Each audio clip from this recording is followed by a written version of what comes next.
Sa career progression for teachers mga master ay ito po yung senaryo ng dalawang career line. Itong CT is the classroom teacher. Career line nagsisimula po sa pagiging teacher 1 hanggang sa teacher 7 hanggang sa master teacher 1 up to master teacher 5. Ang school administration career line naman ay para po ito sa mga school principal 1 hanggang sa school principal 4. Pero ito pong MT at school principal ay meron po silang parang crossing point, no? Ito pong si master teacher 1. Kapag ang isa pong guro ay umabot sa posisyon ng isa pong master teacher 1, ay meron na siyang dalawang options.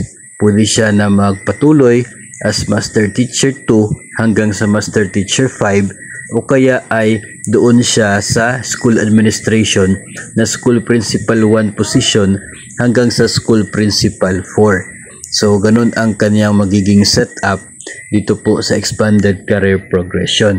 So tandaan po natin na dito po sa career progression na ito, itong mga nakalista, yun lamang po ang mga magiging posisyon, no, for the teachers.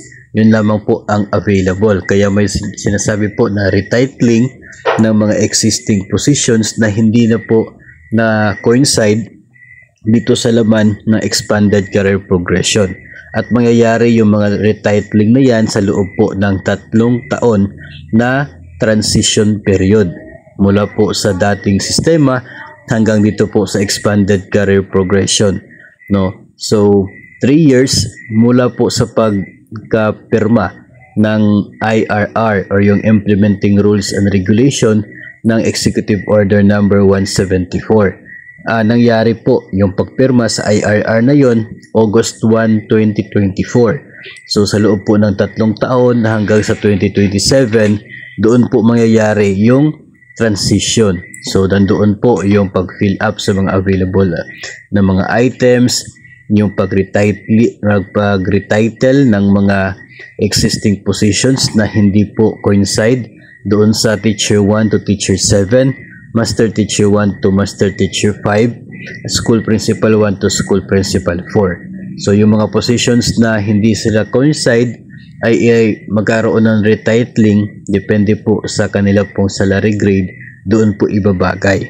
So yun ang mga mangyayari sa loob po ng 3 taon, and after that ay yung mga nabanggit na lamang na position ang mananatiling positions for teachers and school heads sa Department of Education. So yun po ang magiging guide ng mga interested na mga guro kung gusto po ninyo na mag-promote to the higher positions.